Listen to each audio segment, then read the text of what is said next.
In this video, we discuss bump and normal mapping and also round corners shader in Arnold for Cinema 4D.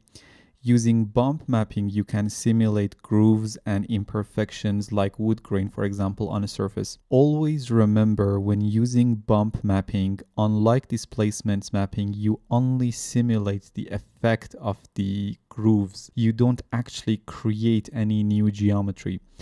Let's open up the shader that we have it assigned to the shader ball by middle clicking on it and press Ctrl Tab and search for bump.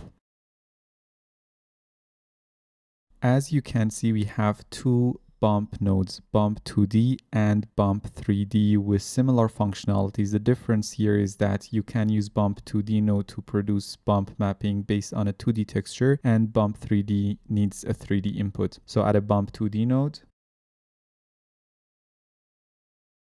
You can see this node has three parameters: bump map, bump height, and normal. We need to define a map to be used as our bump map. So let's search for a noise node and add it to the work area. And now connect it to the bump map input of the bump 2D node. Let's see how the noise looks on the shader ball by connecting it to the Arnold Beauty port. I'm going to increase its scale to 20. Now we need to connect our bump 2D node to the normal input of the standard surface shader and connect the standard surface shader to the Arnold Beauty port. Bump height controls the amount of bump mapping on the surface. Let's try something like 2 centimeters. Now you can clearly see how our noise texture causing bumpiness and unevenness on our shader ball. Always remember, this is just an illusion. The actual geometry is not changing. Look at the outlines of the geometry. It's perfect. The silhouette is unchanged. Let's use a simple image here to drive our bump mapping. So I'm going to add an image node and load this wood parquet BW02 texture and connect it to the bump map input. And set the image scale to around 0.5.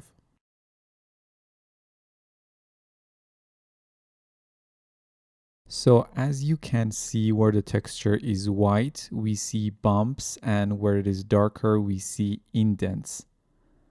Bump height is a bit too much. Let's use something like 0.5 centimeters. In some cases, I use values like 0.01 centimeters, honestly, to get those very high frequency details on surfaces like metals, for example. But for now, let's try 0.5 centimeters.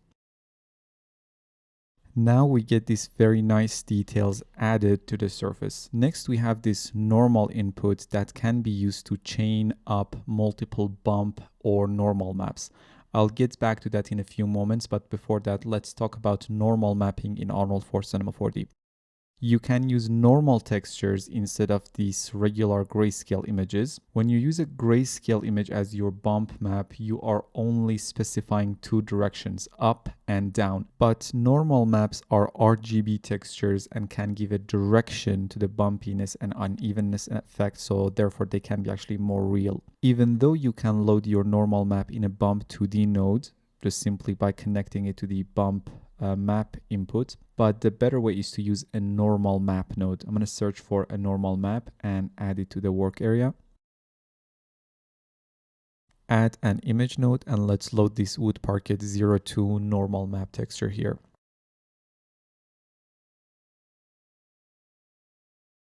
And connect it to the input attribute of the normal map node. And now connect the normal map output to the normal input of the standard surface shader.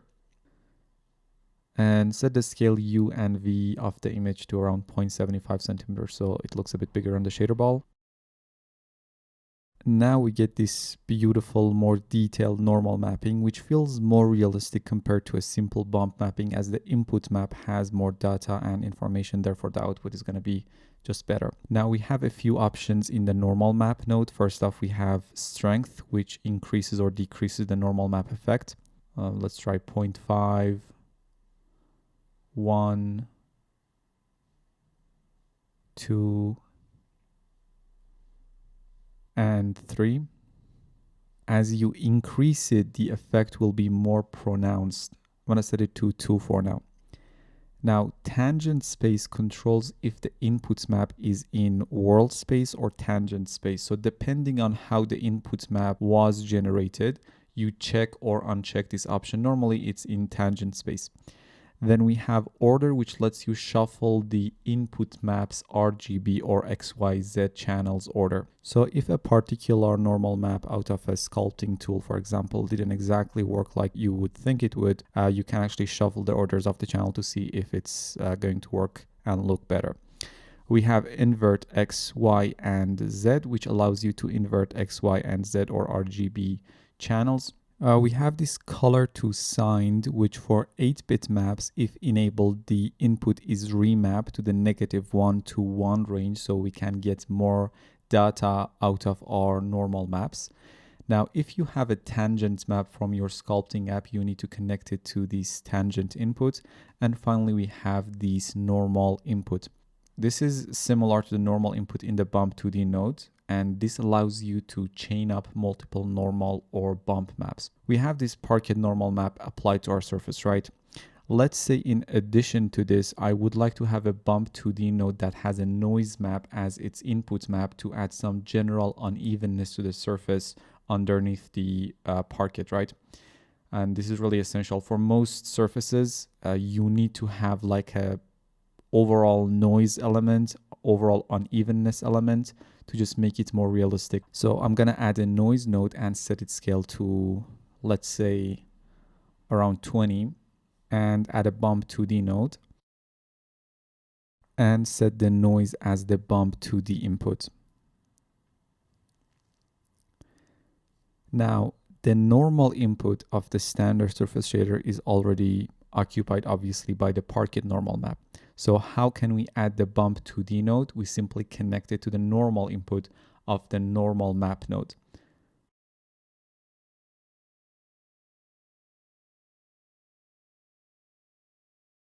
Now we get the noise as our bump map while still keeping the normal map. I can decrease the bump height to something like 0.2 centimeters. So now we added that overall unevenness underneath the Parquet normal map. In the Bump 2D node as well, we have a similar normal input that we can use to chain up other normal or bump maps. This is a very, very useful option. Now let me quickly hide the shader ball and unhide this cube geometry. Create a new standard surface shader and assign it to the cube. Let's quickly talk about another shader that relates to bump and normal mapping, which is round corners. Let's add one to the work area. You see this cubical shape has very sharp edges. Round corners shader makes those edges to look round. Just connect the round corners to the normal input of the geometry of the standard surface shader. And now those sharp edges look round.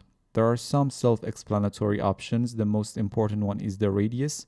The smaller, the better here. You don't want really big values, as big values would look wrong. Let's try 0.25, 0.5, 1, and 2. It also has a normal input to chain other Bump 2D or normal map nodes to it. So if you want, in addition to the round corners, to have some sort of bump or normal mapping, you can use this input. So that is about bump, normal mapping, and round corners in Arnold for Cinema 4D. See you in the next one.